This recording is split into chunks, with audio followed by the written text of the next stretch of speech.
Welcome, Wyoming. It is my privilege to get to do this 3-year grant with you. This is Carmen Bowman, and I'm so happy that several of you chose to learn more about the dining practice standards, and it is my joy to tell you about them.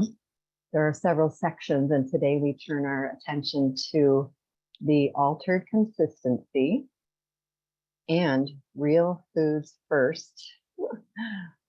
And you'll soon see what that means. Altered consistency, the diet there, some cool things about that, and trying to get to real foods before supplements. And all of this information stems from 2 very special Creating Home symposiums. Believe it or not, we did 2 big symposiums. I'm wishing we'd done more, but back in 08, we did our first one, Creating Home in the Nursing Home, a focus on the environment. And that particular symposium resulted in a few really great things. One of which, if you want to know more, let me know. A life safety code, a life safety code national task force with the NFPA, the National Fire Protection Association, who fell in love with the culture change movement and made 4 big changes to their life safety code with the date of 2012. Please let me know if that interests you, because I could do a webinar on that as well. But it also ended up with some additions to interpretive guidance that, the symposium informed us, a lot of quality of life items, many of which are still there with the new requirements for participation. And it led to the second symposium on dining. And that's kind of what brings us together today.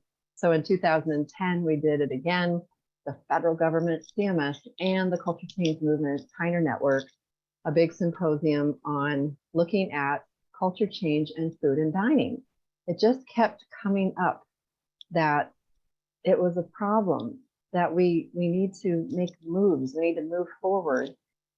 Basically, what I would say is this: these new dining practice standards help you as professionals help people who live in nursing homes eat what they want to eat.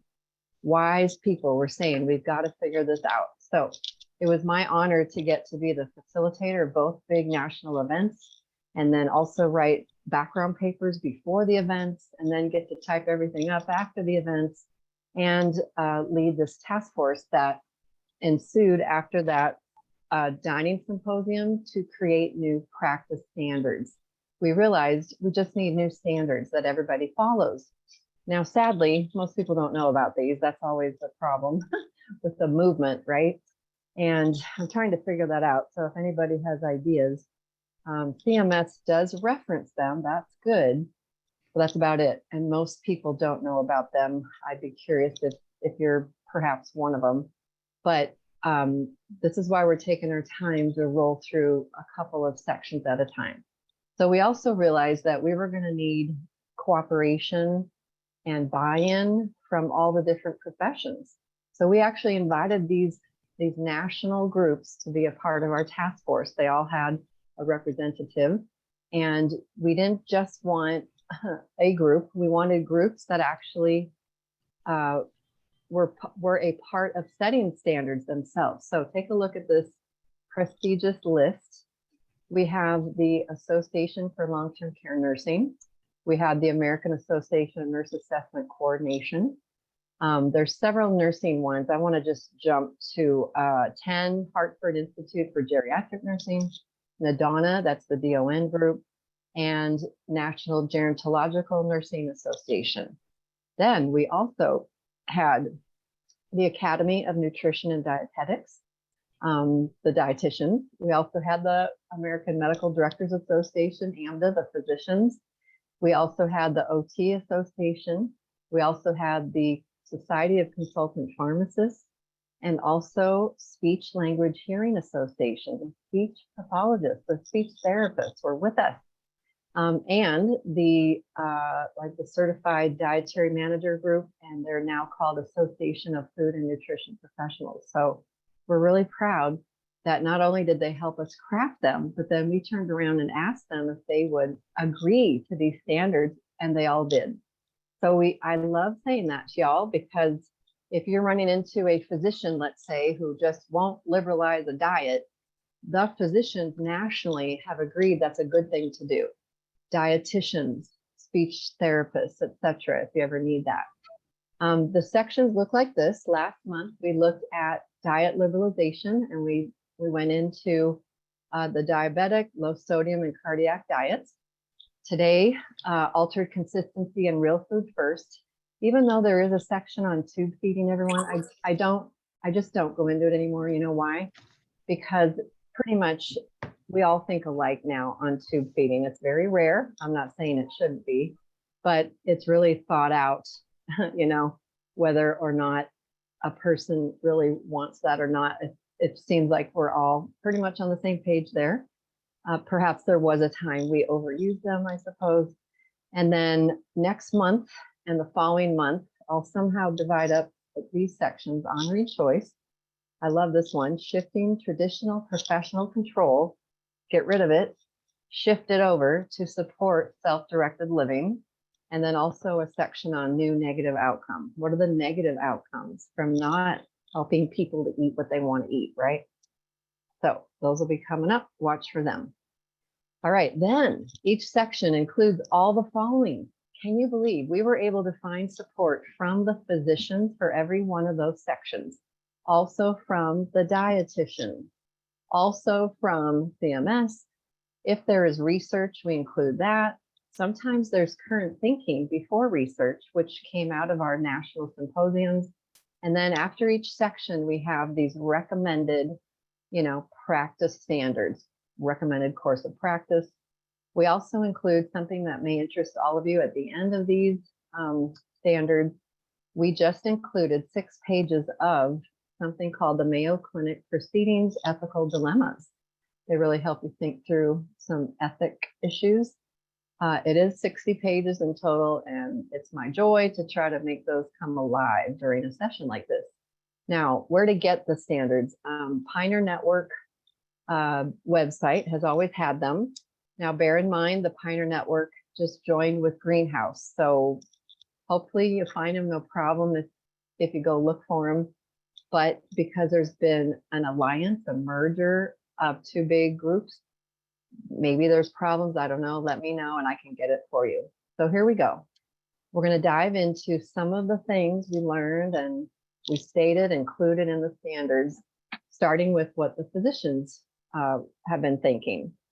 It's so good to hear what we all know, isn't it? So this is AMDA talking, American Medical Directors Association. Swallowing abnormalities are actually common, but do not necessarily require modified diet and fluid textures, especially if these restrictions are going to adversely affect someone's eating and drinking.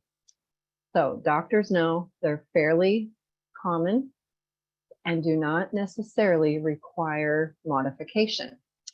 Keep that in mind. In fact, I've heard speech therapists say, you know, don't jump to get an evaluation of swallowing eval, because if it ends up being an altered consistency diet, it's much harder to undo it. I'm not a speech therapist, but I've heard people say that. The dietitian said this: older adults that receive the modified texture diets report, wow, increased need for assistance with eating. I wonder why that is. I'd love to ask you all, why do you think that is? And give me an answer, please, in the chat box. Older adults eating modified texture diets report an increased need for assistance with eating. Why would that be?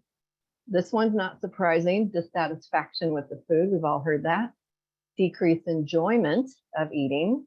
How many of us, you know, here's kind of, okay, I'm sorry.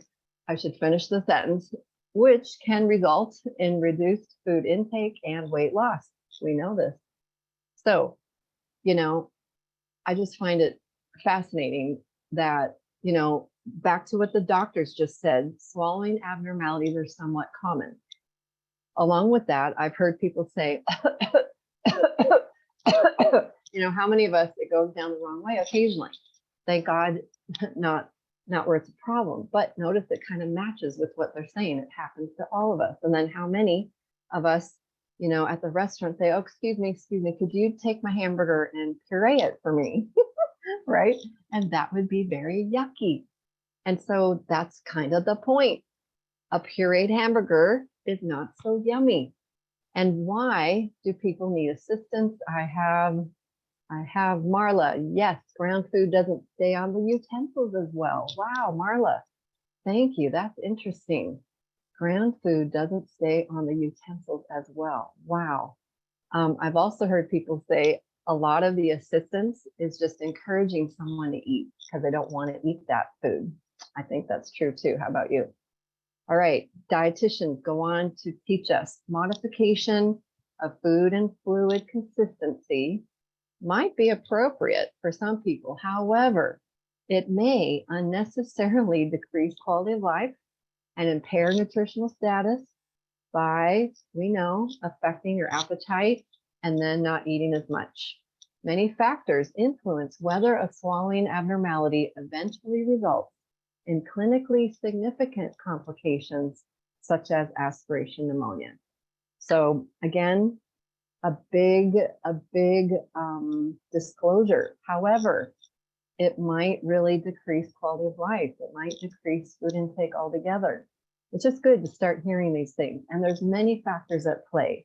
Has your team looked at all the factors going on? Identifying that swallowing abnormality alone does not necessarily warrant the restrictions for food or food texture. No interventions consistently prevent aspiration either, and no test consistently predicts who will get the aspiration pneumonia. Wow. No interventions consistently prevent it.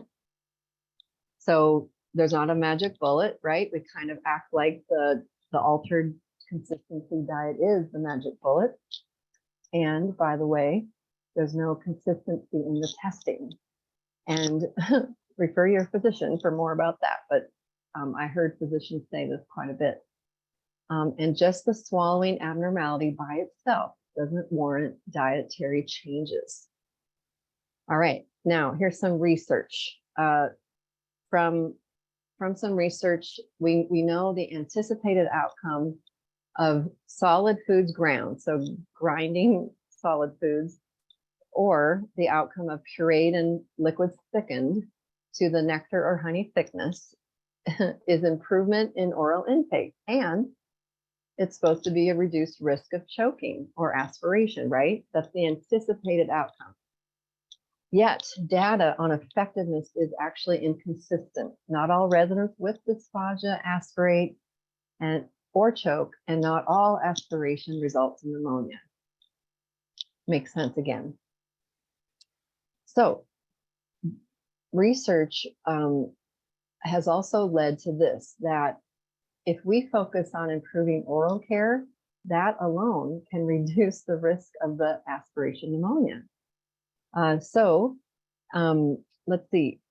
So oral care, in addition, it can impact clinical issues like dehydration. So for example, people with swallowing problems may be able to have sips of water throughout the day. If you've never heard of this, there's something called the Fraser Free Water Protocol. So free water just meaning plain water. If someone has had good oral care, right, there's no food in the mouth that they could swallow and choke on, you can help people be better hydrated and help prevent the aspiration pneumonia.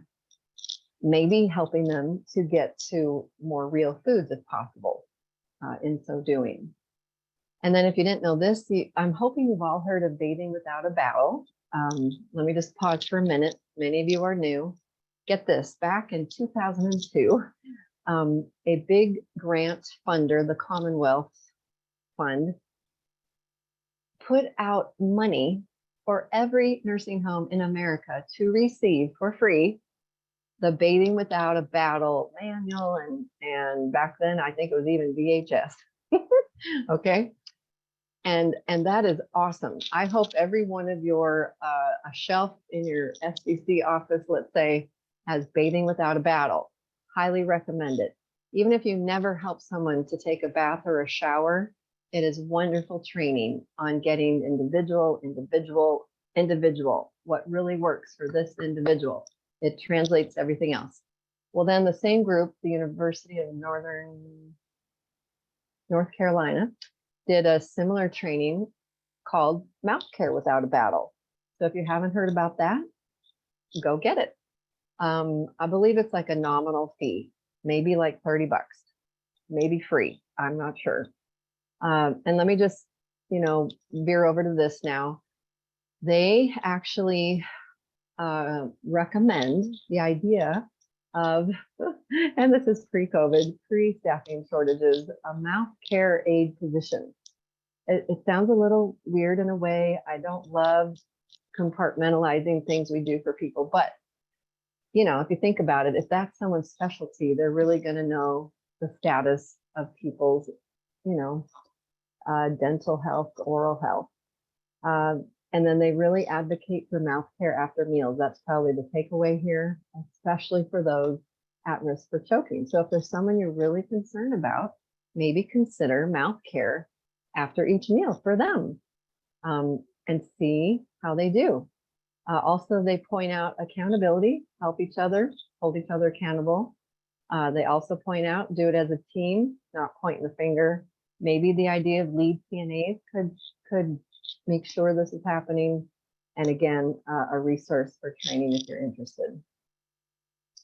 All right, moving on. Under research, let's see. This is interesting. While there are no published studies showing tube feeding prevents aspiration, one study found people who were orally fed with the dysphagic disorders actually had less aspiration than someone who was tube fed. Isn't that fascinating? So even the tube feeding doesn't, erase the risk for aspiration.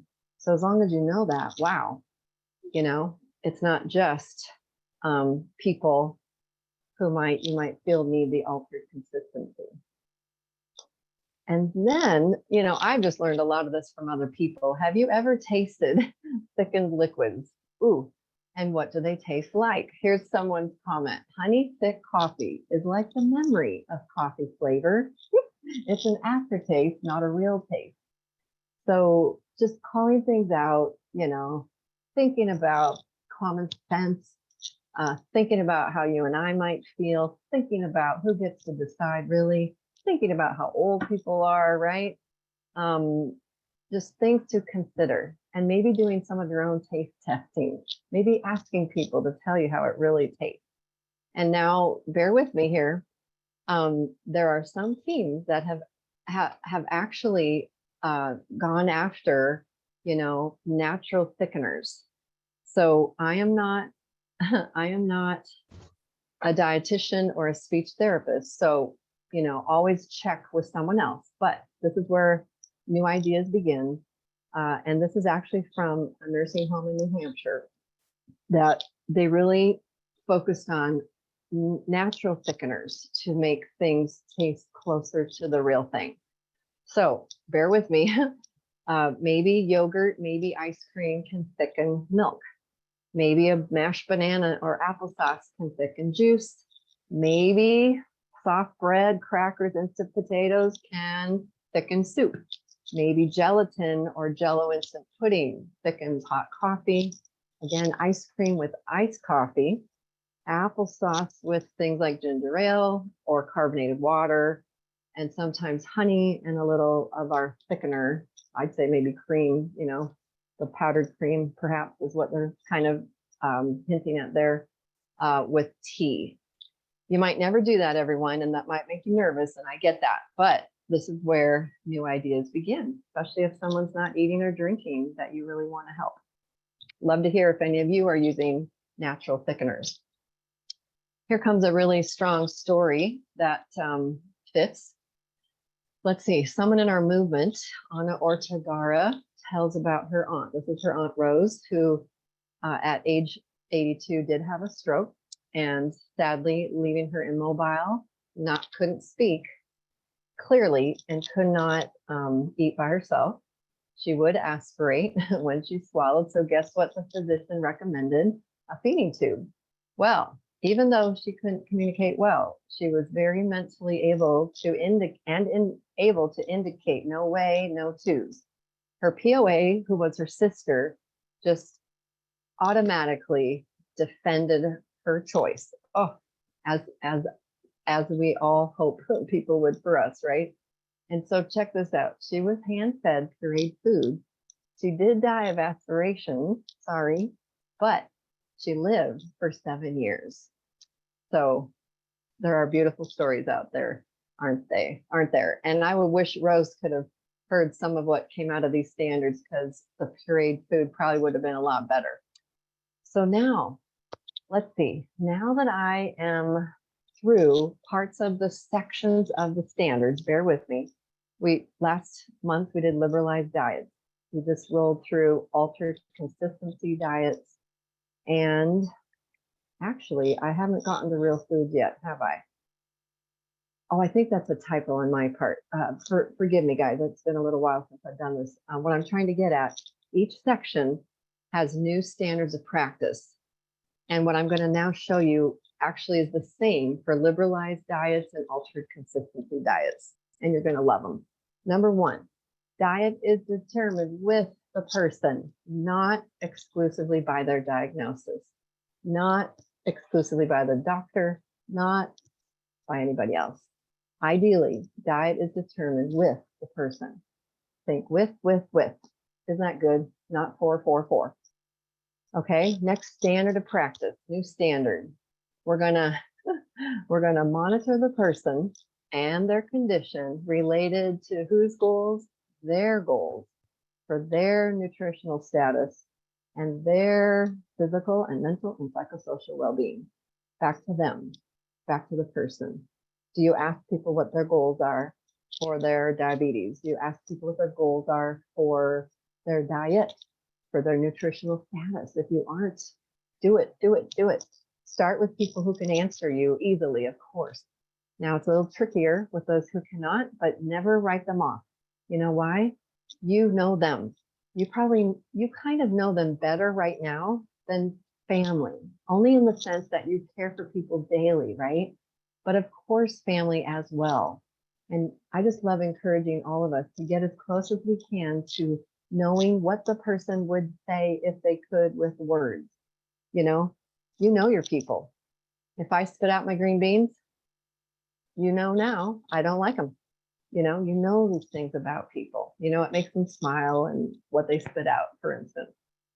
Now here comes another new standard of practice. Although a person might not be able to make decisions about certain things in their life, like their money, their 401k, guess what? That doesn't mean they can't make choices in dining on a daily basis. Love that. Also, did you know this? You could look up the code of ethics for your profession, whatever it is, nurse, dietitian, therapist, activity professional, okay? Every code of ethics that we all have, guess what? Somewhere in there, you could test me. I looked at a bunch. There's something about us honoring the person and honoring their choices. And we got to move in that direction. I invite you, I beg you, got to move the pendulum toward the person whose life it is. Then it gets even better. When one might make what we think is a risky decision, the plan of care will be adjusted in order to honor that person's informed choice, and we provide our support to also mitigate risk. Wow. So informed choice is going to come up again.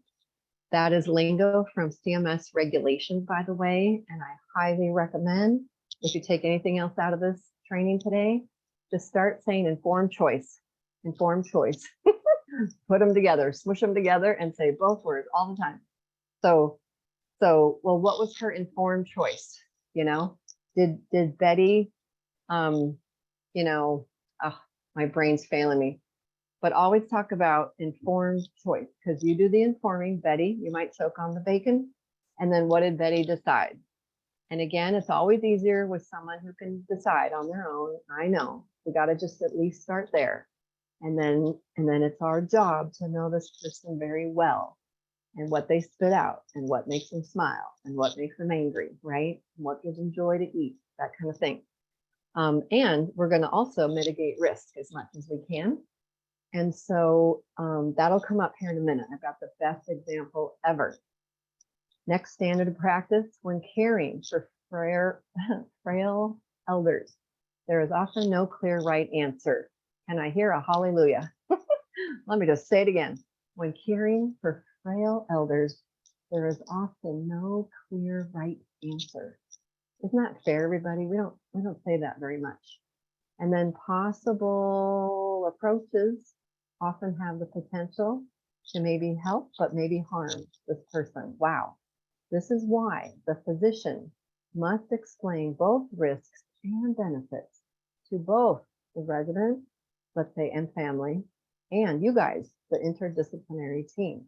And then the information should be discussed amongst this whole team, along with the person, resident, and their family, ideally, right? This is really, really important. Risks and benefits. So you eat the bacon, Betty, you might choke and you might die.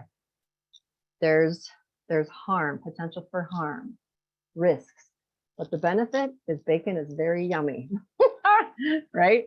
And a lot of people really like it. And what do you say, Betty? It's your life, okay? Then you bring it to the care. I mean, ideally, this is happening in front of all of you, okay? I just love this, okay? This is one of our new standards. This should be discussed amongst the team who is supporting this person because they live where you work, and the person themselves and family, if you've got them. Then it goes on to say, excuse me, look at this. The resident then has the right to make his or her informed choice, even if, I love that, even if it is not to follow the recommended medical advice. And you guys, the team, supports this person, supports their decision. You mitigate risk by offering supports. So for instance, here's an easy one, like Rose offering pureed when someone says no way to the tube feeding, right? So I'd like to ask you all a question. Ready? Oh, so good. Trivia. Get ready for the chat box, please. If I refuse pureed food, what would you offer next to mitigate risk?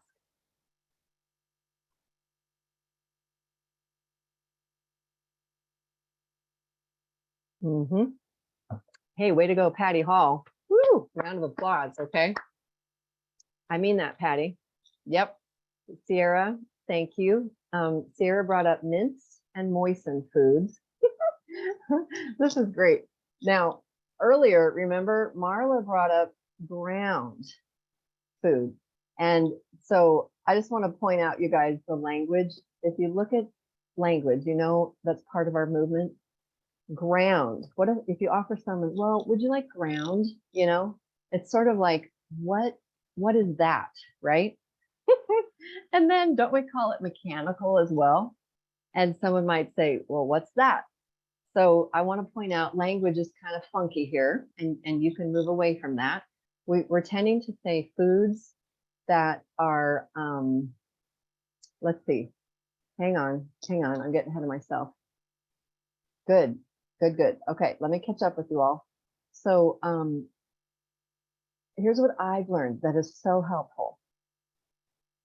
The way to describe what would come next would probably be normal food, but finely chopped. And Patty Hall, State Ombudsman, you said that.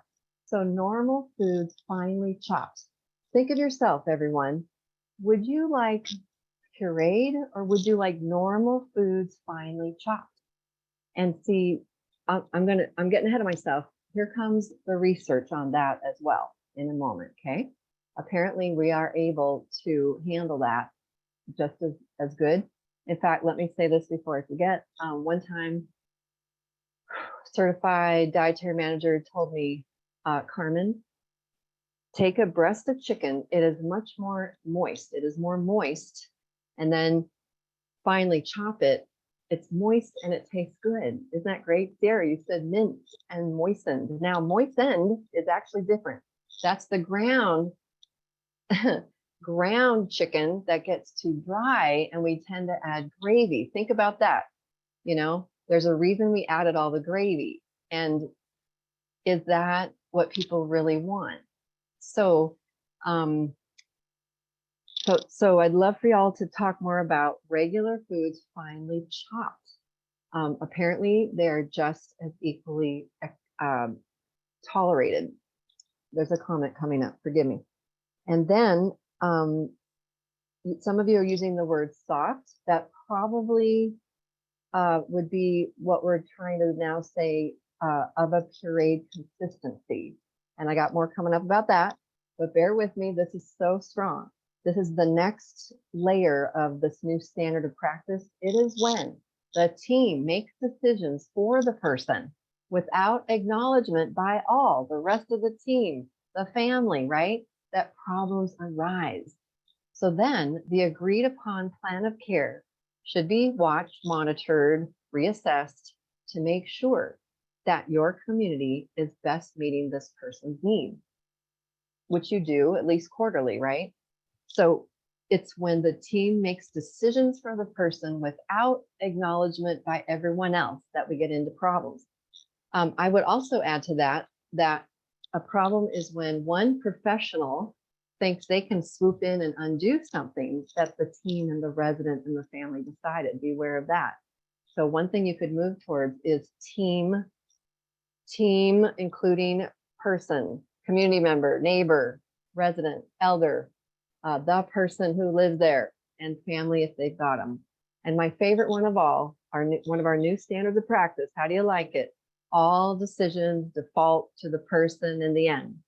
And a smart culture change leader said we should have written all decisions belong to the person. Yes, we should have. Now we get to real foods first. Look at this. The physicians say, oh, this is the best right here. Provide foods of a consistency and texture that allow comfortable chewing and swallowing. A resident, a person who has difficulty swallowing may reject the pureed or ick artificially thickened food, but may eat foods that are naturally of a pureed consistency. We're going to come back to that, such as mashed potatoes, puddings, and yogurt, comma, finely chopped foods may retain their flavor and be equally well handled. Another thing that a smart certified dietary manager pointed out was when you do all the grinding, guys, it's more work. And now you've got to clean the grinder, more work and more potential for infection control problems, right? So I want to ask you all, get ready, chat box friends, or unmute yourselves. How about this? How about unmute if you can, or chat box. Ready, set, go. What else is naturally of a puree consistency? You can't say yogurt or puddings or mashed potatoes. You can't say applesauce. I want you to grow your own list. What is naturally pureed that we all love? Maybe you had it at the restaurant recently. Yes. Who's there? Guacamole. Feel free to unmute and answer. What do you love that is naturally a pureed consistency? Gosh, we all like guacamole. Yeah. Dawn, was that you, Dawn? It's yes. Dawn, guacamole, number one on my list. Keep going, everybody. Hummus, yes, the hummus. It's not ice cream, guys. Here's why. You ready? Let's pause. Notice the ... dots on the slide. Ice cream was in there, and the speech pathologist made us take it out. Isn't that interesting? And here's why. Ice cream turns to liquid when it hits your tongue, and liquid can be the problem for some people. So just be aware of that. Maybe it's fine for someone. We're supposed to go individualize, right? but because it turns into liquid, we can't put it on this list. So thank you for bringing that up. What else? Squash. Okay, squash. Yes, mushy squash. Good. What else? Everybody think, what else is kind of mushy? How about refried beans? Yes, yes, Brittany. See, refried beans, guacamole, hummus, squash, pumpkin, Kelly, I love it. Good. Now keep going. There's more. There's more. Thick, things that can be thicker, liquid that goes thicker. Think hot cereals, hot things. Hint, hint. Cream of wheat. Cottage cheese, I think, could probably work for most people. Always take it on an individualized basis, everyone. Nobody get upset. Yes, oatmeal. What else besides oatmeal? Think of all the varieties of hot foods and hot cereals.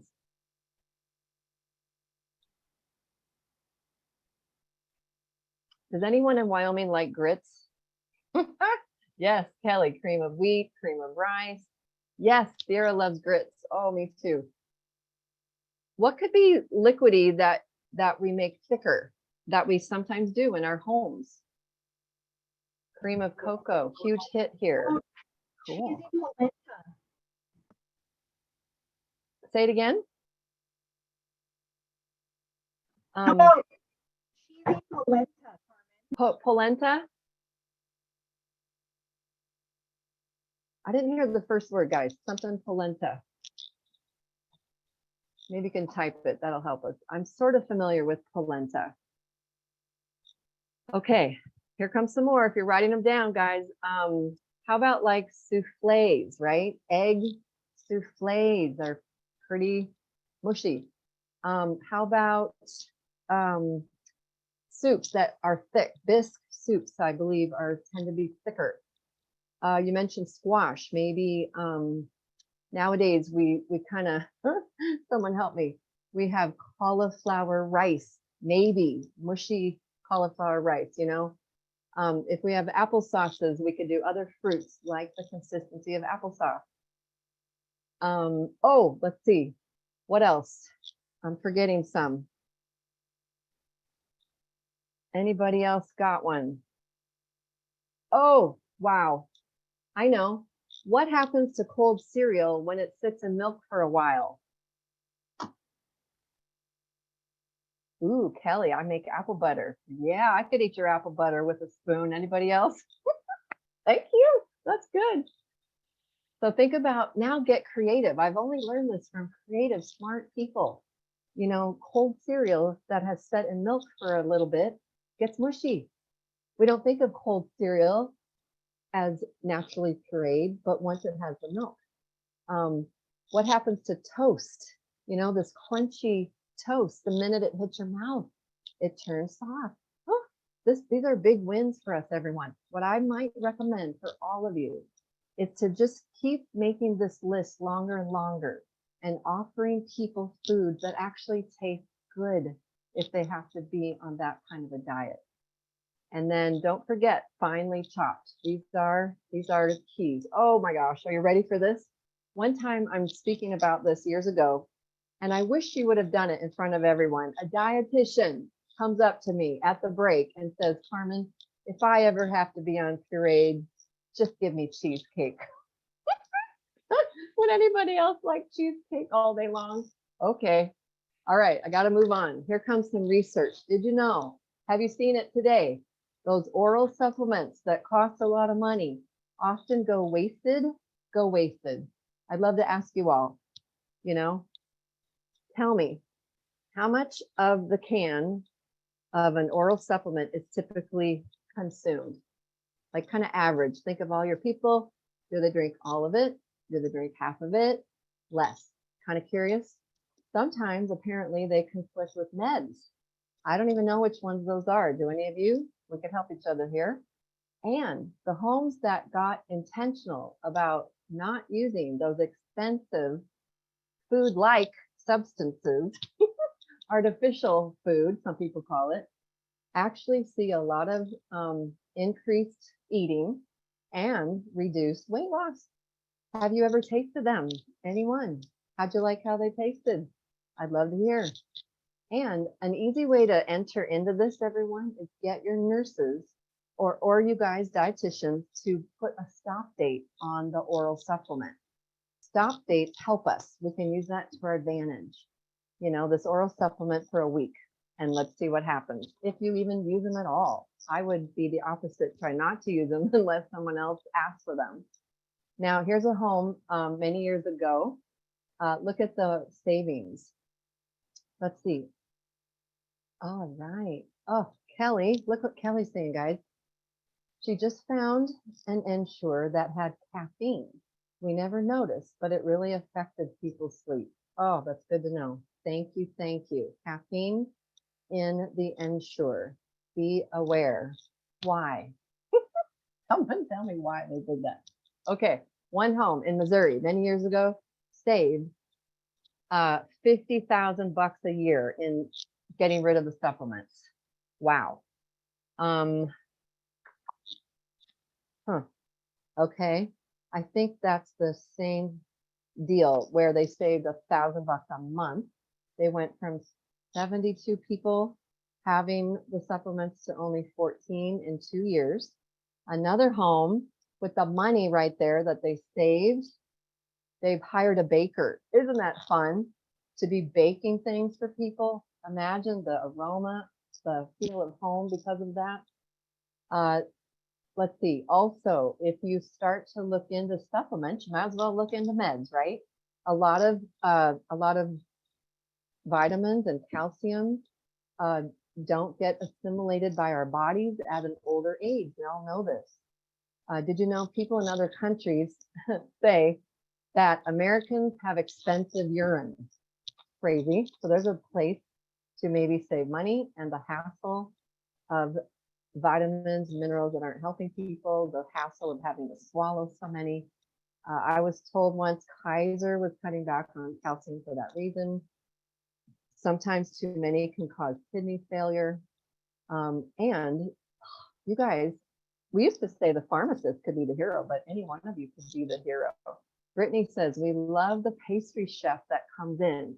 Well, why doesn't the pastry chef work there, Brittany? Just kidding.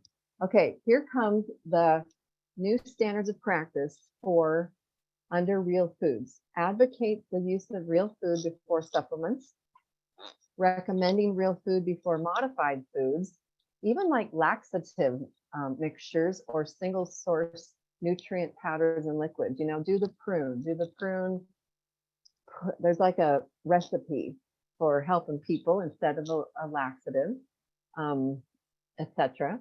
And instead of these artificial supplements, consider adding extra protein, adding vitamin and fiber powders to smoothie shake malts, other real foods people like to eat. You know, think of yourself. If you needed more protein, what would your protein of choice be? Another story I heard once was someone just agreed to have more protein on her salads from the bacon or the eggs, cheese, that kind of thing. I love asking, would you rather drink an Ensure or a malt? And if you're not a malt person, or a shake. And if you're not a malt or shake person, or a smoothie. At Life Care Casper, they have a pastry chef that works there, but she's a nurse part-time and chef part-time going to school. Oh my. Amanda, we make our own power pudding. Yep, which is high in fiber and natural laxatives. Awesome, Amanda, and saving money. Anybody like malts like me? And then this isn't the last standard. Use of fresh produce is encouraged. So for instance, some gardens, I happen to have 2 photos here. Here is a resident garden at a nursing home in Thornton. And here is a resident shucking corn. I'm not sure if it's from their garden, but we could just say so. or also the point is utilizing residents to help you all. That's another webinar we did not too long ago. I want you all to hear this. People who live in nursing homes don't really have anything that they must do. There's a lot of boredom, and that's no offense to my activity professional friends. It's the system of the institution. And so to give residents, give people the opportunity to do things that they might find meaningful, even to help the kitchen staff because they shuck the corn, but go beyond the typical, Life Care of Casper has residents helping prepare foods, certain foods that the kitchen could use help with. Isn't that great? Many of you are doing this in Wyoming. I'm very impressed. Elders love the garden and eating what it produces, Kelly's saying at Morningstar. We donated our pumpkins to the daycare near us, and they enjoyed the interaction with the kids. I bet they did. Do it more, do it more. Okay, I want to show you what CMS says about gardens at tag 812. This was already there before the change in regs in 16. Let's see, of course, you have to procure food from sources approved. And this may include food items from local producers, subject to applicable state and local laws, if you have any. This provision does not prohibit or prevent you from using produce grown in your gardens, subject to compliance with applicable safe growing and food handling practices. So it's kind of weird to think of an unsafe garden, but you could help me here. What would be an unsafe garden? If you had a dog or a cat doing their business in the garden, that could be a problem, right? That kind of thing. And this provision does not preclude residents from consuming foods that aren't procured by you. That means the pickles someone brings in, the cookies someone brings in. Also, this is from the guidance, nursing homes that have their own gardens, like vegetable, fruit, or herbs may be compliant with the food procurement requirements as long as you have and follow policies and procedures for maintaining and harvesting your garden, including manufacturer's instructions, if any pesticides, fertilizer, or other topical or root-based plant preparations are applied. Whew. Yep, and you must be in compliance with any state or local requirements that may exist pertaining to food grown on your grounds for resident consumption. Okay, and two more standards. The dining experience should be as natural as possible. Love that. Comparable to eating at home. So it's a thing in our movement that people don't eat off of trays. If you're serving the food on a tray, that's one thing you consider getting rid of. Get rid of the trays. Resident satisfaction with the quality of the food and the dining experience should be a home's priority. This is a place where I think even in an institutional building, we could make a lot of moves toward beautiful plateware, colorful plateware, real glasses, a real coffee mugs or china cups or a variety. Some nursing homes have invited residents to have their own coffee cup, their own coffee mug. And everybody knows which one is Betty's. And it allows for like personality. Oh, the sunflowers belong to Nicole or whatever. And then I just wanted to show you, there's so much we could do here, but we have the greenhouses in Sheridan. I don't know where this picture's from, but in a greenhouse nursing home, they create this long dining room table for everyone, because that's kind of what we do in our houses, right? And then I just wanted to show you, look at this.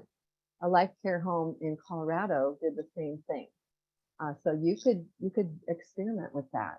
It builds what Bill Thomas calls convivium. The Eden alternative points out that in our homes, eating and talking and sharing life with one another happens around the dining room table. It's one simple thing you could do, costs no money. Oh, and then I have a wonderful clip to share with you. So this is an administrator talking about their culture change journey. And one of the things they started with, wait till you hear this.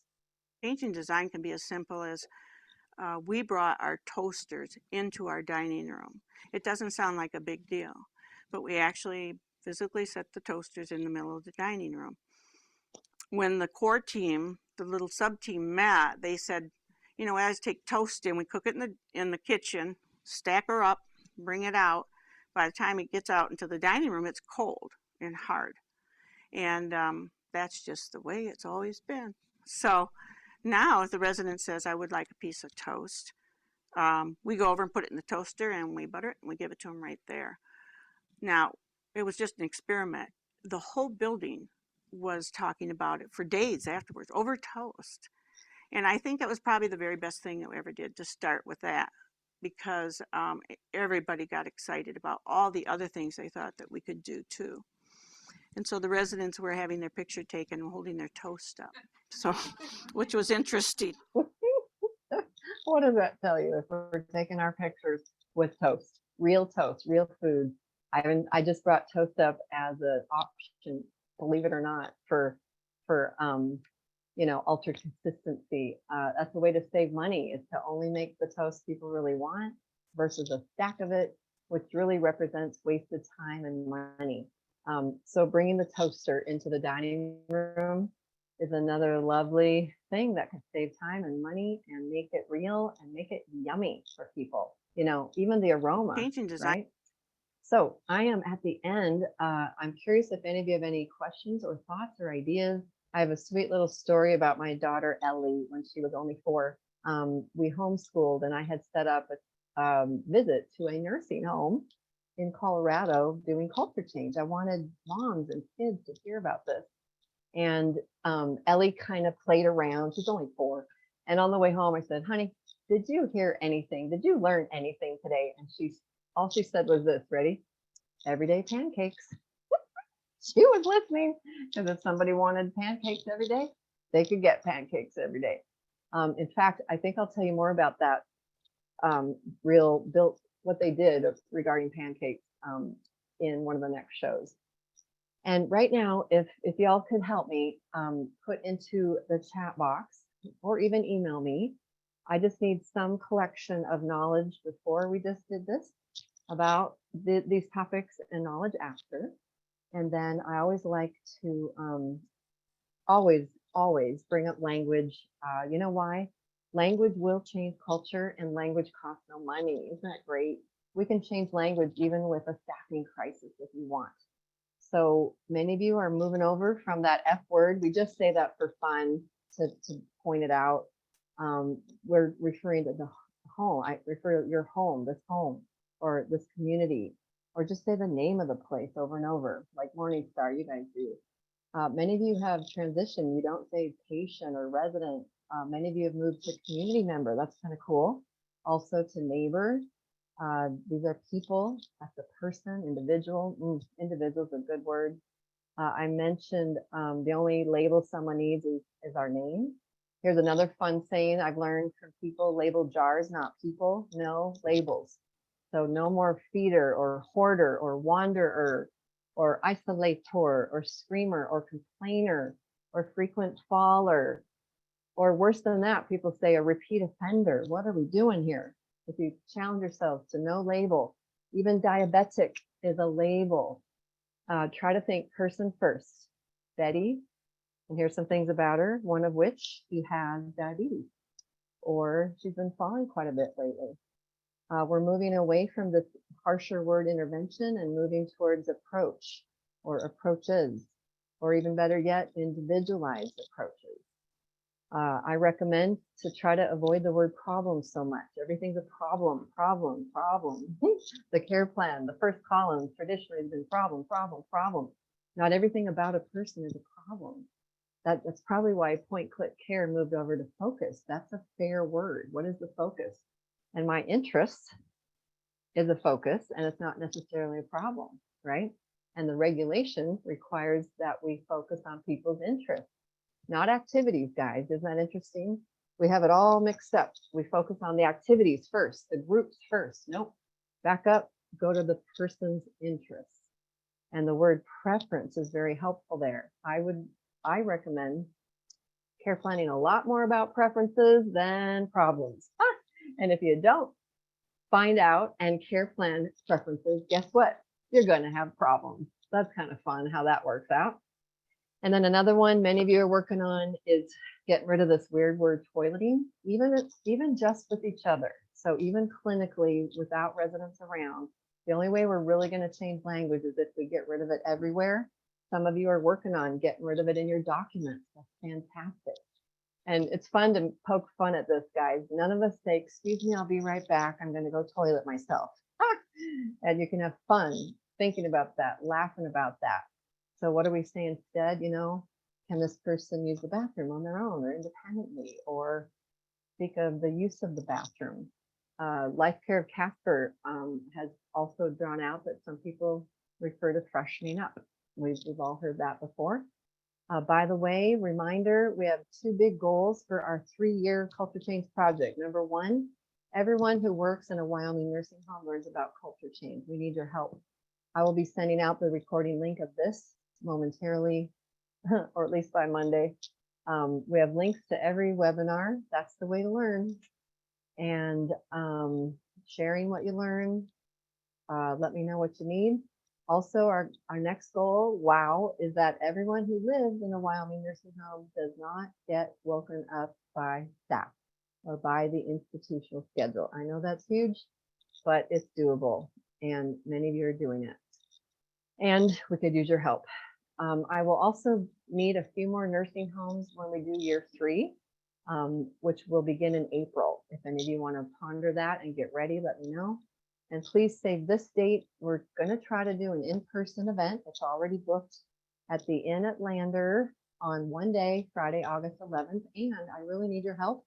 I need topics, but not just any topic. Try to think culture change topics. We have money to bring in a speaker.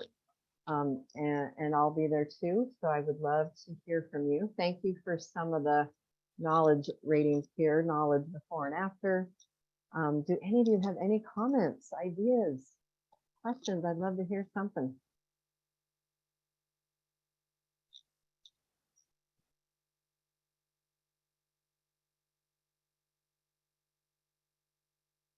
Kelly. Yep, yeah, I read that about the company. Okay, anybody? Somebody? How about a topic? Anyone got a topic? Next month, November 18th, will be the dining practice standards again. Like I said, for sure we'll cover honoring choice. And then I feel like I might get halfway through the next section. I love this, shifting traditional professional control to support self-directed living. And then one more webinar will be the other half of that. And the last section is called New Negative Outcome, which is kind of fascinating. All right, well, anybody have anything? Questions for each other? Something cool you're doing? Is anyone serving pumpkin spice lattes or pumpkin spice chai tea to residents during this time? If not, there's an idea for normal life. Wonderful yumminess. Okay, well, hearing nothing, thank you all for joining me today. Appreciate it. Bye-bye. Good to see you all.